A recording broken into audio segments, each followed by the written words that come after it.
Hello, my name is Malik Abbasdab. Welcome to the Christmas edition of PM Express. 2016 has been an election year, and as expected, the economy dominated the electioneering campaign. It was the major topic in all the electoral campaigns that were waged by the various political parties. How did the economy fare? Did the economy get the needed exposure in the elections? Did it determine how the elections went?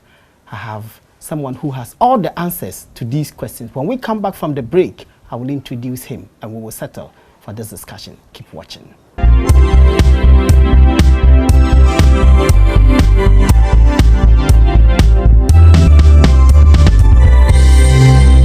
You're welcome back. You're watching PM Express, and today we are analyzing the economy for the year 2016. My guest is the only Dr. Eric Osaisibi, Senior Lecturer, Department of Economics, University of Ghana. Doc, welcome to PM Express. Thank you. Good. Welcome to my humble home. Right. Lovely place. You monitored the electoral campaigns. Do you think the economy got the needed focus in the campaigns? Well, I think so. I think to a very large extent it played a major role in the campaign, particularly from the perspective of the enlightened people, and also where Dr. Bawumia often picked his argument and how he often lashed at government on the key macroeconomic indicators. And talking about Bawumia, it would appear that in the campaign he was the only one talking the economy. Yes, I mean, he was always, leading the way, bringing up the discussions, pinpointing certain key things that people will ordinarily play down, and making sure that such things really catch the eye and the ears of the people, particularly with respect to the exchange rate depreciation, with respect to inflation, with respect to the debt stock, with respect to interest payments. These are key things that, ordinarily people will not pay attention to, particularly interest payments. But Dr. Bawumia made sure that it became a campaign issue, paying about a quarter of your expenditure, in servicing debts. It's quite huge. And so people then begin to think. And with these days, with the proliferation of native radio stations and others, they are able so many of them all over the place. They are able to translate it into the local language for people to really understand what is going on. So, the appreciation of the economy became much more heightened, than before. Do you share the view that the current government shied away from discussing the economy because the whole mantra for the campaign for the government was infrastructure? Yeah. The economy played second. In fact, in many instances, it wasn't even mentioned. Right. Do you share that view, that this was the case especially for the government? Yeah, I think I share the view because in most cases on the campaign platform, you hear of we've done that, we built roads, we built hospitals, with very little things talk about the economy, because it wasn't the fault of government. The economy, as at the time, there was not too many things to talk about. There was nothing to talk about. There was not much good news. Yes, not much good news. What are you going to talk about? The exchange rate has been depreciating. We started the year with about 3.5. It's almost 4 at the end of the year. Getting to the end of the year, even surpassing 4. Interest rates appears to be one of the highest, 33% on the average. That's the lending rate. The monetary policy rate has stubbornly stayed high throughout the period.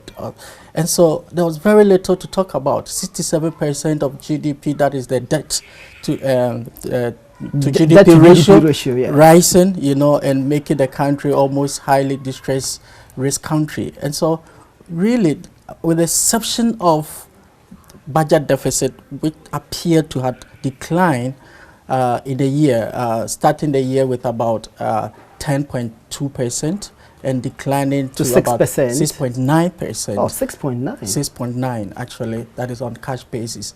And so that is the only thing. But, the budget deficit is not an end in itself. It has to be shown in key macroeconomic indicators. Because once you are bridging the gap between your revenue and then your expenditure, you say you are bridging the gap. What that means is that you have to be reducing your borrowing. And if that you are reducing your borrowing, in domestically or externally, one thing that is sure for it to show is that your interest rates have to begin to come down, so that we know that you are no longer borrowing or your borrowing has reduced. We will go into the specifics of these elements. Right. It would seem to me from what you are saying that the health of the economy in 2016 wasn't too good. It wasn't too good, to be honest with you. I mean, I am not saying it, although we have said it several times, but the IMF had said that, you know, Fitch has said that, Moody's, S&P. Should that worry the new government? Well, yes, it has to. The new government has to be worried because it campaigned on the economy not doing so well, and therefore, when you're coming in to take power, you have to make sure that you are able to turn things around, you're able to stabilize the economy before anything else, even before rolling out most of the manifesto promises. What can be done in the short to medium term, turn things around, such that they can begin to, if you like, achieve some of the rather lofty promises that they made? Well, critically, I think the key things, you know, macroeconomic management is bordered first and foremost on inflation. First, you need to get hold on inflation. That inflation has to be subdued. It has to start coming down. Now we've seen some decline, declining from 17.2, 17.9 at the beginning of the year to about 15.5. It was 19.0 in January. When I checked, it was 19.0 in January, but at the end of December 2015 was 17.9. Yeah, and that has declined to about 15.5. So we seem to have seen some decline. So the issue is, how do you sustain the decline? You know, because the target for the year is about 13.5%. Are we going to see that now going into the year?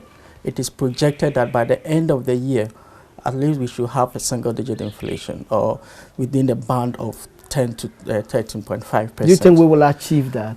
Well, it borders on so many other factors. Because the year has virtually... Yeah, the 13.5, I doubt whether we achieve it. We may get a little close, but it doesn't look likely, because even the finance minister was talking about the fact that there have been some slippage in terms of expenditure, which means that there has been some over expenditure, and that, you know, is an injection in the economy. All the election-related expenditures, you know, and the Christmas and all that. Despite the fact that the president promised that he was going to break away from the tradition of overspending in election years. Yes, if you listen to Finance Minister, Mr. Tekwe, yes, he actually mentioned that it appeared we have overspent. We may not be able to meet a target that was set about 5.3% for the year. And so I always maintained that it was really going to be very difficult, particularly if you look at some of the expenditures that were done at the tail end of the electioneering campaign. You know, many of them actually were not budgeted for. And so, for example, paying the alawa of the nursing, was nowhere in the budget, you know, but was paid. And so definitely we're going to experience some kind of slippage, and that, if monetary policy is not able to counter that, that can easily increase inflationary pressures. That can lead to some marginal increase in inflation. Let's stick with inflation. What do you think worked to the extent that we had a decline in the rate of inflation from 19.0% at the end of last year to 15.5 at the end of 2016? What? Yeah, a combination of factors. One major one is the front-loaded fiscal consolidation. Okay, then you have to break that down. That's a lot of jargon. Yes. Front-loaded fiscal consolidation. Yes, I mean, that's too you much know, we are currently. I'm not sure Mr. Dudu understands. Yeah, definitely. I mean, I will try to explain that, break it down to ordinary. Please do. Yeah, you know, we are now with the IMF. You know, and one of the key conditionalities of the IMF is for government to increase taxes, enhance revenue mobilization, and strictly bring expenditure under control. You know, that is cutting your expenditure. That's increase taxes. So increase taxes. Take more money from the citizenry, so that you can increase the rate of money that the state has. It has, because the idea is to reduce the gap, the fiscal deficit, right? And to reduce the fiscal deficit, it's two things you can do. Either you increase your revenue or reduce expenditure. And by fiscal deficit, you are talking about money that we have spent which we don't have. Definitely. Okay. Money that we have spent that we don't have, you know, or your expenditure exceeding your revenue. That's the fiscal deficit. So to reduce that, then we are saying that increase your revenue or you cut your expenditure. Okay. So that's the idea of the fiscal consolidation. So once you are doing that, you are taking money away from the people, you are reducing people's disposable income. Government expenditure also gives money to the people. It stimulates the economy. So if these two are combined, then critically people will not have enough money in their pocket. Disposable income. Okay, we have to take a break, Doc. Right. That's very exciting explanation. When we come back, Doctor will be explaining these jargon, front-loaded and all of that, so that we can have a better understanding as to how government managed to bring down inflation from 19.5%, 19.0 to 15.5%. You are watching PM Express. We will be back.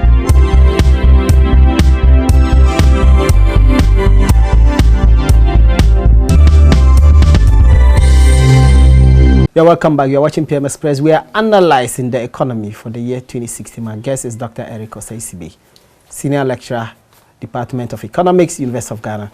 Doc, you were talking about how government managed to bring down inflation to 15.5%. And you were saying it's because as part of the IMF conditionalities, government had to raise more money. Right. So how did we do that? Yeah, so, you know, you all witnessing to the multiplicity of taxes that have been imposed on the economy, and government also trying very hard to put a seal on its expenditure, bringing expenditure under serious control. So that is from the fiscal side. That played a role in seeing inflation. Although the response of inflation has been very slow, we should have, you know, had this way back. Why was it slow? It was slow because of the transmission mechanism or the operational lacks, you know. It takes time for some of these things to translate into tangible things. And also, it's not only about that, the fiscal. You know, inflation is determined by both demand and supply factors. So if your supply factors are weak, no matter what you do in the demand side, you know, it will not have immediate impact, you know. So the other side is the monetary side, you know, that also complement government fiscal consolidation. You know, the Bank of Ghana also has to tighten its monetary policy, you know. And by tightening monetary policy, using the inflation targeting framework, it has to increase the monetary policy rate, you know, November 2015, it has to increase it by about 500 percentage points from 2014. And that brought it from 21% to 26%. Yes, I remember that. Yes. And that has stayed there throughout the year, despite the fact that inflation has been going up and down. And so that also contributed to that, because what that happened is that once you increase the monetary policy rate, you are mopping up excess liquidity within the system. So interest rates begin to go up. And by mopping up excess liquidity, what we are saying is that what? What we're saying is that you're trying to reduce credits that are going out, and also you're making credit more expensive for people to borrow. You understand? So there's not too much money in the system. So people will ordinarily not get access to money, and so it will reduce the purchasing power of people to buy goods and services. And in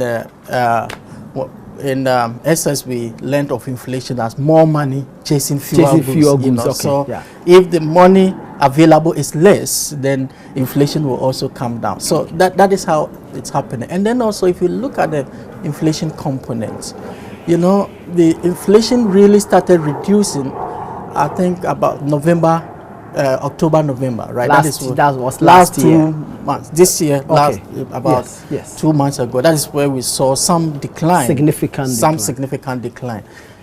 It's about three things.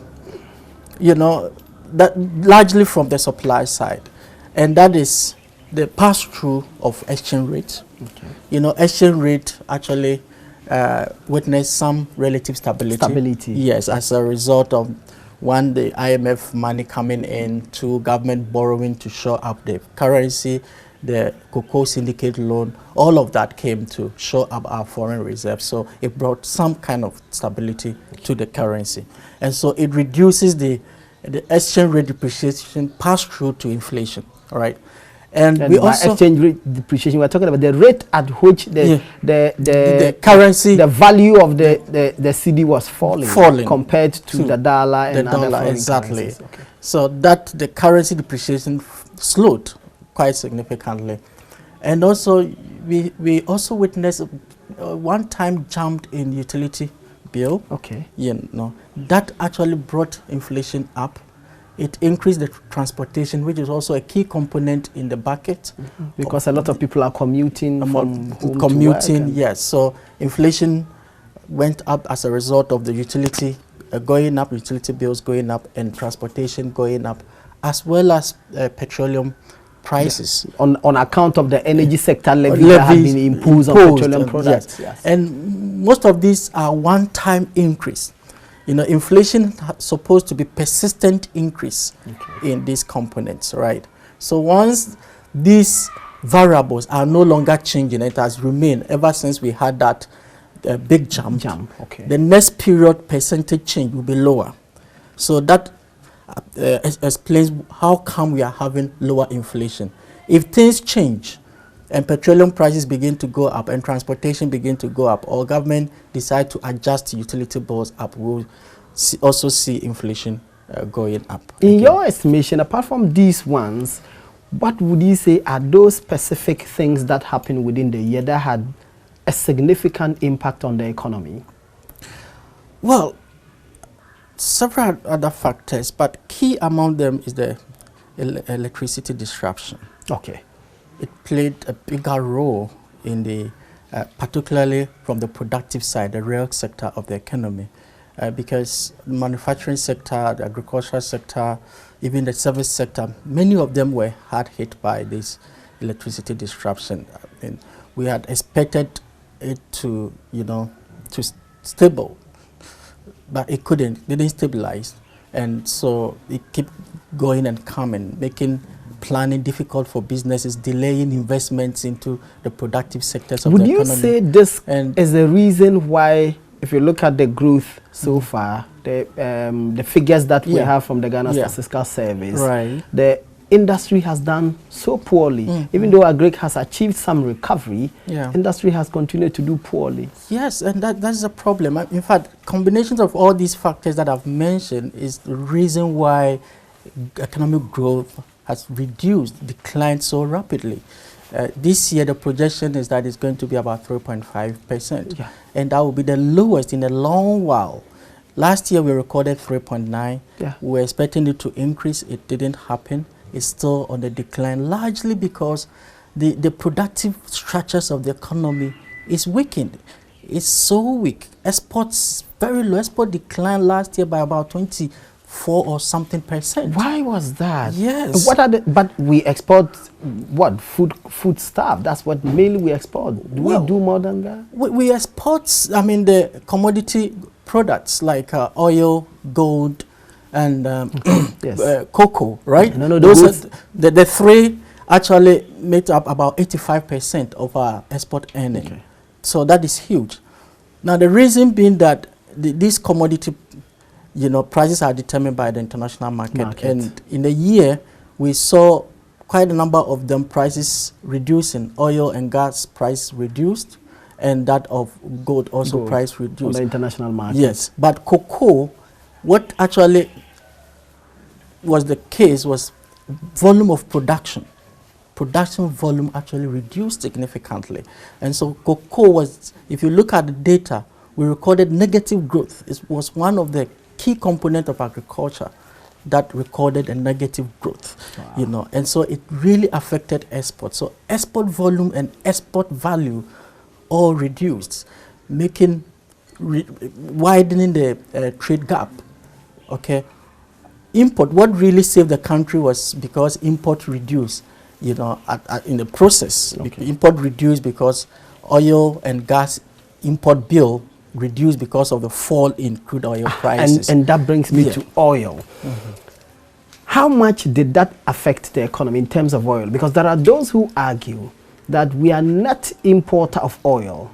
So when oil prices on the international market go down, our economy should be benefiting because we actually import more oil than we export. That is true, Malik. That is very true. The economy depends largely on oil. We export oil for government revenue. Government gets significant revenue from oil. And also, on account of taxes. In terms of taxes, right? So when oil prices are going down, there are two-way effects.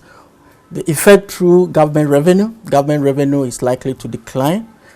Then also the positive effect through its transmission on the economy, because then it's supposed to reduce export price of oil, so that once the export price of oil is reduced. And by export price, you're talking about how much we pay for the oil at the pump.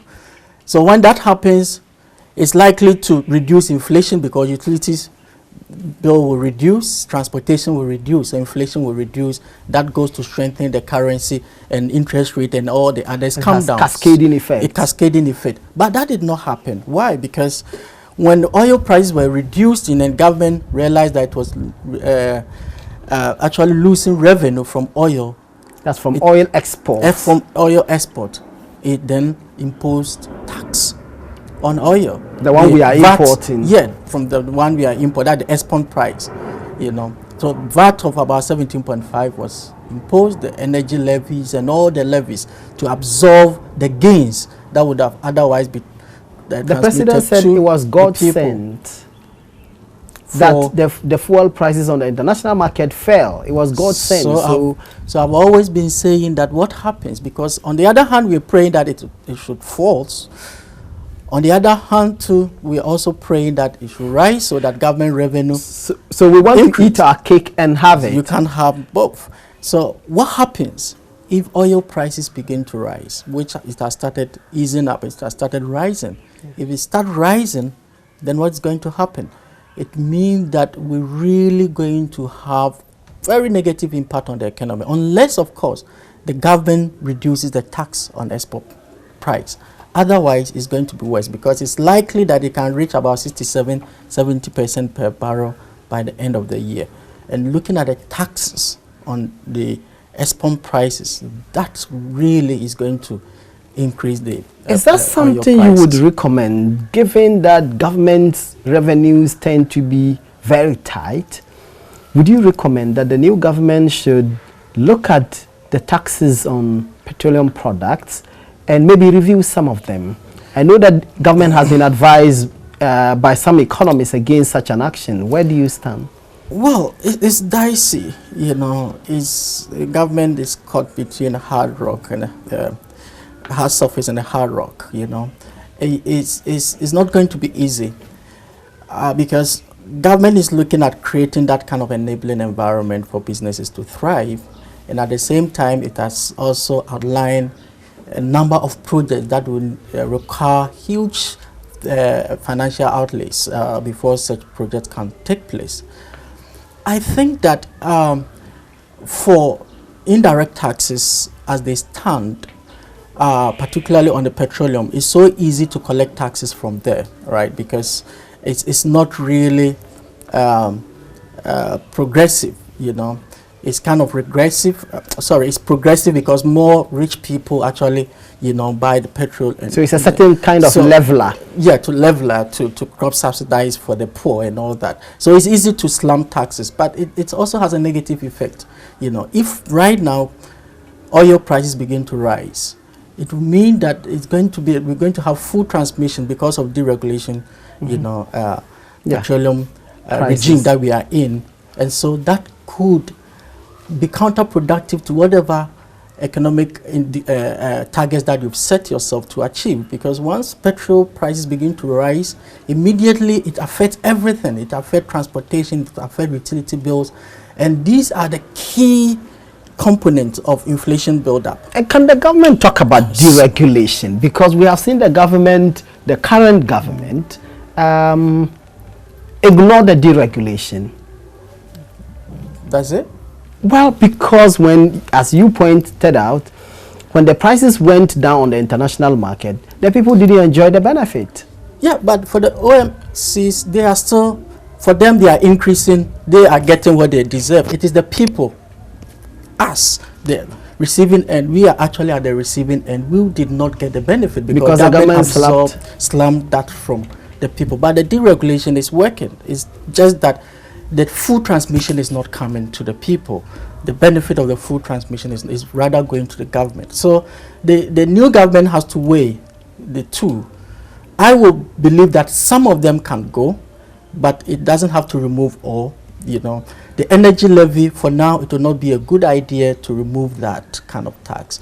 It has to make sure that the financial system is well capitalized, because now there's serious stress in the financial system. You know, the legacy debt that we're talking about, the three energy institutions, the sectors, the VRA, TOL, and the ECG, together own so much, okay, from the banking sector. And the banking sector provision for bad debts keeps increasing.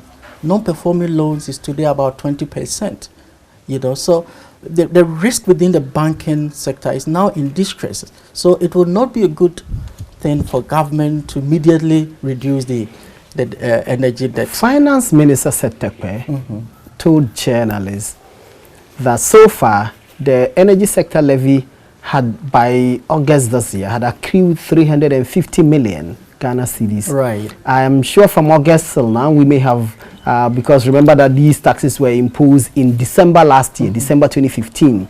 If by August we were able to raise 350 million, by December 2016 we probably would have raised more than 500 million. Yeah. Would that not be enough to offset this legacy debt? Well, I don't know the total amount, but I don't think so. It will have to take a little while, because the debt is huge. Last year alone, the combination losses of the three companies, okay, were about 1.8% of GDP. If you put that three losses by three companies, you're talking about ECG, VRA, VRA, and yes, that's huge, you know. And so already their balance sheet is in the red. They are almost in insolvent situation, and so it will take a little while. But I think that once we are able to manage the system, that tax should be removed. It shouldn't be left like the way we did to TOL recovery levy, which is still there. We don't really know where the money is going. We don't know even how much it has so raised. Such taxes could be removed, and then the VAT on, you know, petroleum should be removed, so that the economy begin, or the people begin to have the full impact of the oil price reduction. Otherwise, when the oil price begins to increase, the impact on people is really going to be massive. You're watching PM Express. My guest is Dr. Eric Osei-Sibi, and we are talking the economy. Doc, I want us to talk about debt. I think a large part of Bawumia's presentations centered on debt. Do we know what our current debt stock is? Well, I will say it's in the neighborhood of 70%. 70% of GDP. Wow. Yes. It is, because, I mean, even if but we don't know the exact, really has we don't changed, know the exact figure. We don't, but it will be little above 70%. Because the last time I heard it was 72. Yes. The base as was used in the projection will not turn out to be the case, because we actually use about 4-point-something% in GDP growth to calculate. Okay, but somewhere along the line, in the third quarter, IMF came out to say that indeed the economy will grow less than that. Will grow about 3.5%. So if we are to do a World Bank is even projecting a lower growth.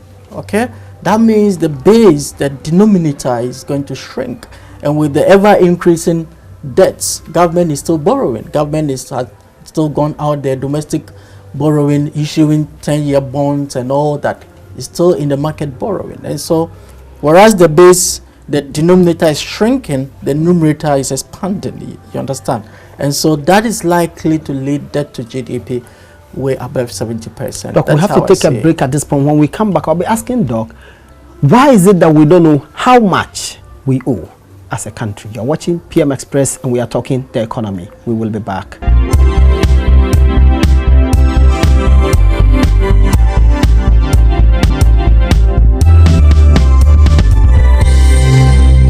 You're welcome back. You're watching PM Express. We are talking the economy. How much debt does Ghana owe? Why do we not know? The last lecture Bawumia delivered, he placed our public debt at 1.5 billion. The figures were contradicted by government, but government hasn't given us what the exact figures are. You are the University of Ghana Economics Department. Why do we not know what the debt stock is? Well, I mean, it's interesting why we don't know, but it's between Bank of Ghana and the Ministry of Finance.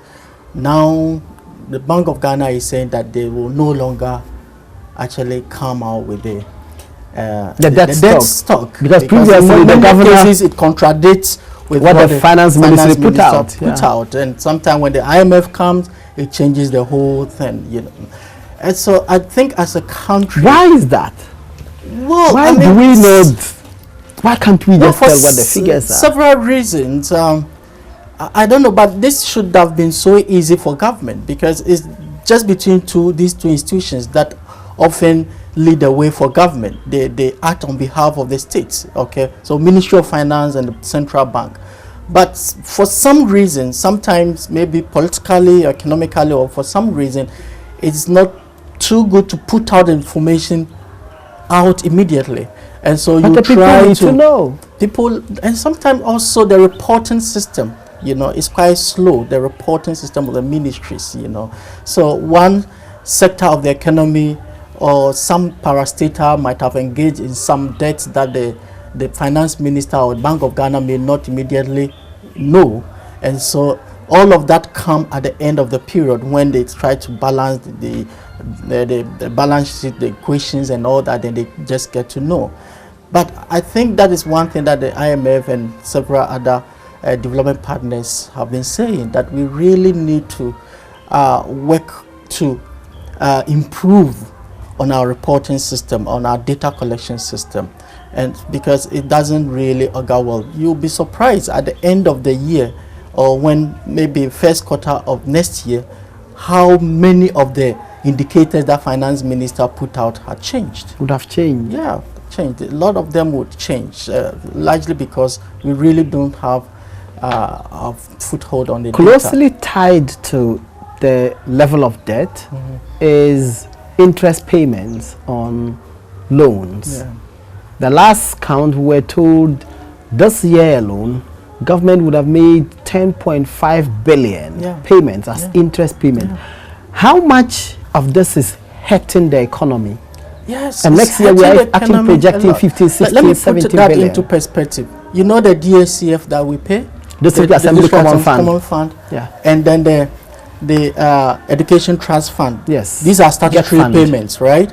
Statutory payment that government has to remit to these institutions. When you put the two together, it's about 3.5 billion. The District Assembly Common Fund to the 216 districts across the country, plus Get Fund all together. Education, the two is about 3.5 billion. 3.5 billion. And our interest payment is about 10.5.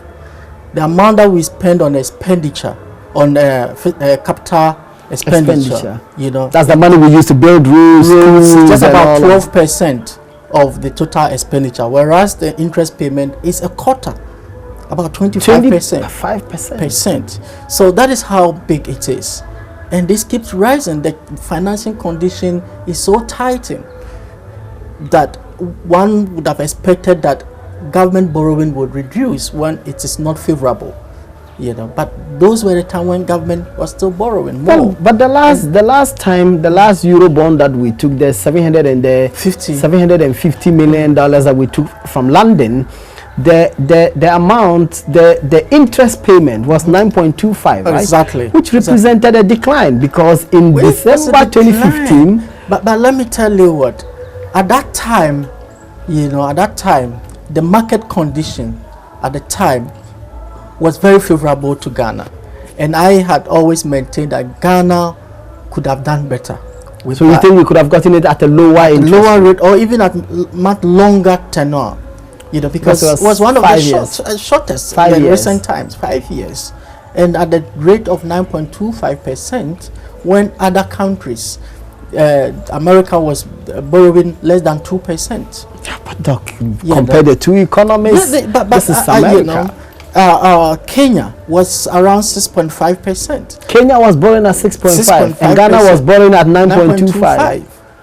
You understand? Even Zambia got an amount that was little lower, much lower than we did. So sometimes we just have to drag our feet and really gauge what will be the ramification of such borrowing on the economy before we go out. Now, fortunately, we don't seem to have very near-term liquidity risk for the new government, because the amount that was borrowed, the 750, is to offset the 400 million that is left with the 2007 Euro bond, which is due next year, October. And the next time we'll actually pay any such maturing is about 2020. Okay, so that really reduces the near-term external debt obligations, servicing obligation for the new government. But the one we took in London earlier this year, it was at 9.25. In December 2015, we took a Eurobond, a 1 billion Eurobond at 10.75. Yeah. So this year one was an improvement. Definitely, but in economics, we often talk about relativity. You compare with the alternative yields on alternative assets, on other assets. The mere fact that last year was 10.25 doesn't mean that this year should be much higher. It depends on the market conditions. So why do you think Tanzania, Kenya, other African countries got a better deal than we got? Did it come down to negotiations or the economic conditions of the various countries? Economic conditions largely. You have very weak macroeconomic fundamentals. But you just said that we were better. Your systemic risk, was very weak in that return. So the risk premium is higher, but at that time, as we speak, there weren't enough instruments available for institutional investors. You understand? With the Brexit, there was UK voting to get out of the European Union. So the outlook for developed countries weren't that good. So funds were actually shying away and looking for alternative sources of funds, and so you take advantage of that. You understand? And that strengthens your bargaining power to demand lower rates and longer term. For me, those are the term structure that will inure to our benefit, because you then, with that kind of conditions, like I said, depends on the condition, the market condition at the time that you are borrowing, and so you negotiate based on that. Despite the fact that your macroeconomic conditions were low, we had IMF, there, and we also had quite a bit of positive outlook by the financial institutions, the credit rating institutions, So we could have leveraged that to demand much lower interest, and even if not lower, much longer term. Is our program with the IMF in danger? It's interesting because some of it appear to conflict with what the incoming government is promising, and so I do not think that the incoming government would like to set the IMF program aside. The incoming government is looking at reducing taxes on certain businesses, on which micro is in direct and small, conflict. which is because if you look at the conditionalities or the key pillars of the ECF, one is revenue enhancement. Okay, revenue enhancement through efficient tax collection, increased taxes systems. So you need to be able to generate more revenue. If you are not able to generate more revenue, what it means is that you need to significantly cut your expenditure. Your spending, right?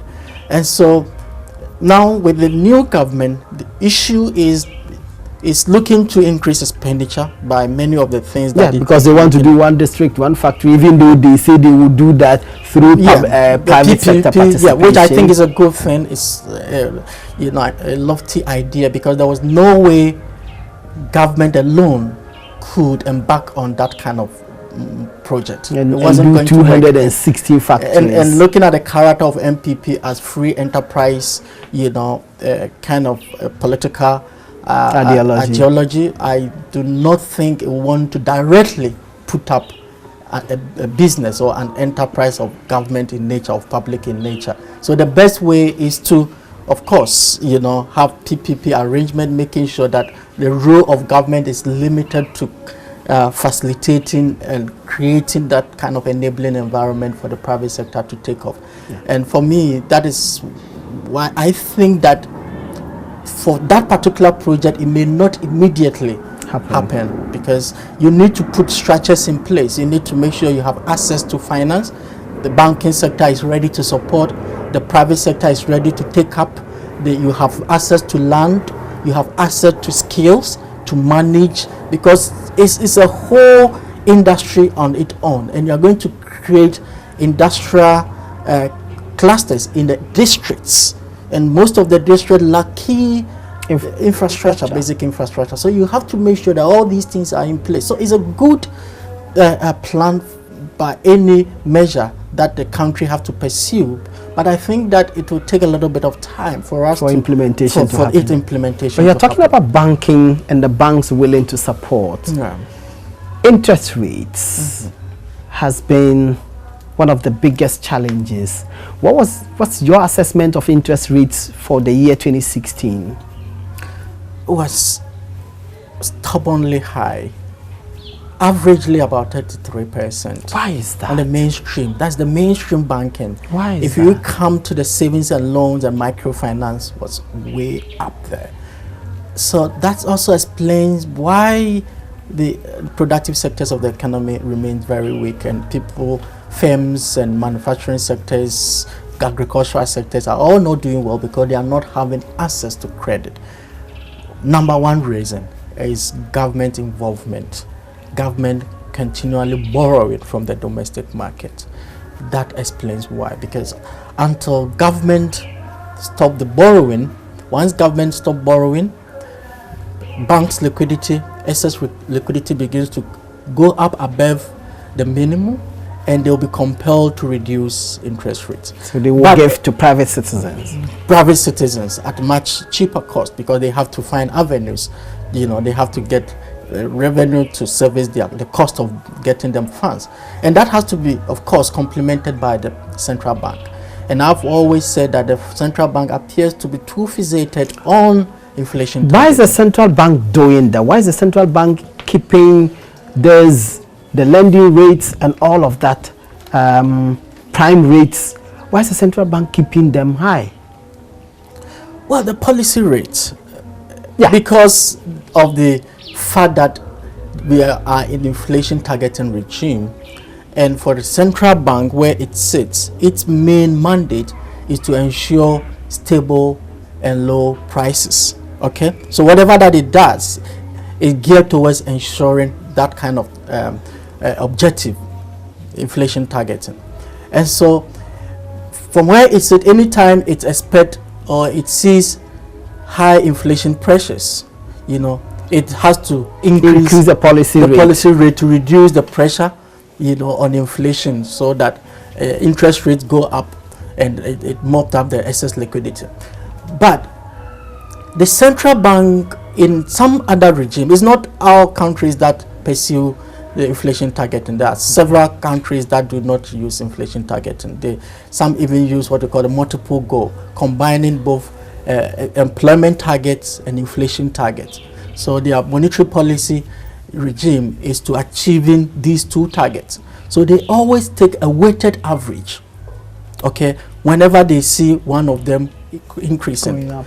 And for our case, whereas inflation is increasing, growth is reducing. Decreasing. In economics, we call that stagflation. Stagflation. Yes. Because inflation increasing, normally we should have the economy also expanding. So that you have you being at the apex, of overheating economy. So you're expanding, inflation is going up. But we seem to have the opposite. Now, in that case, anytime you increase the monetary policy rate, you stifle growth. Growth goes down significantly. And so what you do is that you try to take the average of the two, you take a weighted. So instead of maybe increasing the monetary policy rate by 500 percentage point, because you also have a second eye on growth, you rather increase by, say, 200 or 150 percentage points. And talking about growth, how can the new government engender growth in the economy, given that ASEP is projecting the return of the dark days of power rationing? How, and you spoke earlier about how that affected growth.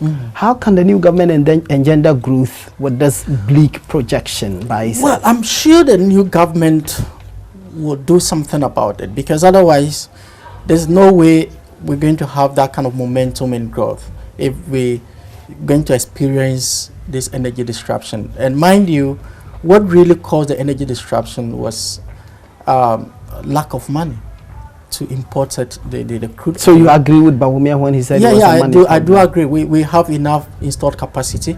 What really is the problem is the gas and the crude oil to pump it. So it's just a matter of, if you see that sector as critical for your growth and development, then you have to create fiscal space, right? You have to make sure that you pump in enough funds to make sure that you forestall whatever disruption. So they must just find the money. You just have to find money. Make sure you redirect some funds, do some kind of expenditure switch, and don't wait for it to happen. Once you now have the projection that you're going to have a reduction in gas supply, you have to put in plan B, so that by the time you get there, you have enough oil because the costs of losing energy or electricity supply is much higher than the money that you lose, because it has a multiple effect on the economy. So we should put our money where our mouth is. Our mouth is. So, Doc, you said, let's put our money where our mouth is. Apart from that, what other thing would you recommend the new government to do to engender growth? Well, I think the new government should focus seriously on exports. Exports in what areas? In so many areas. Because they can't increase the growth in they can't increase cocoa production in 1 year. Well, they cannot, but I mean, is the goodwill. Of course, there's something we call expectations. I spoke about it some other time earlier in exchange rate determination. People's expectations about how the exchange rate will be. So, depending on what you begin to do now, can have significant impact on your spot exchange rate today. So the whole idea is not just export in itself, but the export that will engender enough forex, bring in enough forex revenue to shore up the domestic currency. Because no matter what we do, if you lose hold on the domestic currency, it has happened in 2014. So the thrust of the external policy is to increase the international reserve from 3 to 4, or to a more comfortable levels, let's say 4 months of import cover. Now, to do that is first to make sure you encourage more FDIs, and then foreign direct investment, portfolio equity flows into our bonds and others. The non-resident coming to buy our bonds here is very key, very important. And then also increasing forex from exports, both traditional and non-traditional.